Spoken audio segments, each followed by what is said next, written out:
How do you see this? See, I entered the industry in 2005. I actually came into the industry in 2005, and I came in because I used to see, I used to visit these parlors, which were what you call parlors next door, and then I suddenly found that they were some interesting things were happening in the industry. We had products which was like this.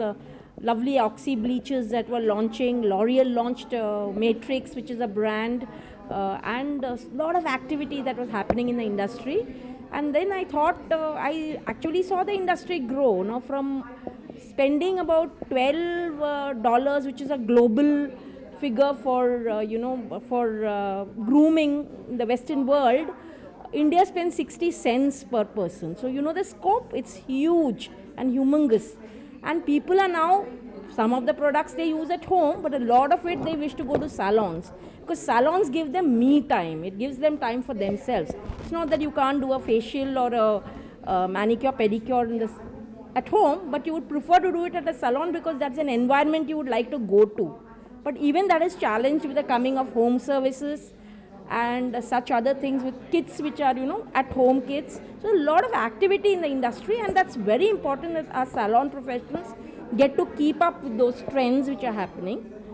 World has become very small thanks to internet, and everybody knows what's happening in the West. We know what Kate Winslet is wearing, we know what any other singer or any Beyonce is doing, and we all want to not even emulate our Bollywood heroines and heroes. We want to even look at what Hollywood is doing. And there's this fairness angle. Everybody wants to be fair in India. So a lot of work that the salons are doing, but they need to be educated, because making you fair by using a wrong chemical is again dangerous.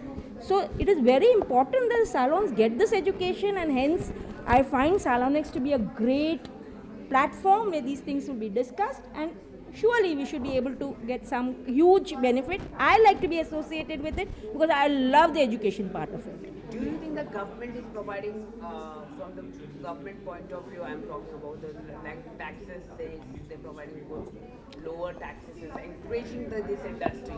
See, till very recently, the business was looked as a luxury industry.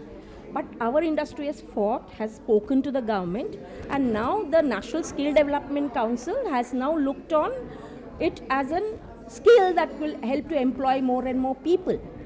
Fortunately, I have been a part of the whole process. So we have developed something called the Beauty and Wellness Sector Skill Council, which is under the government's NSDC. And we've got funding now from the government to promote this. So we are now doing road shows where we'll be promoting this certification. So there will be a minimum certification, just like, if you want to do you want to go to do a science, some course in science, you have to have a minimum BSc. Or you want to do a course, you may, CA, you have to be for the entrance itself, you have to be at 12th standard. Similarly, there will be some minimums that will come in, and that will bring a lot of orderliness to this industry.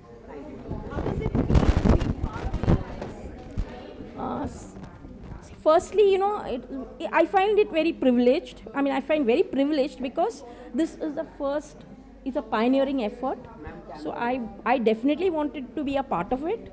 And I feel great because this is a holistic event. It is not just an exhibition. So there is a lot of importance given to education and training, and that's where my heart is. So I'm definitely very interested in. And what are your contribution is going to be to this show? I am on the board of advisors, so I'm being in the industry, I'm very well networked.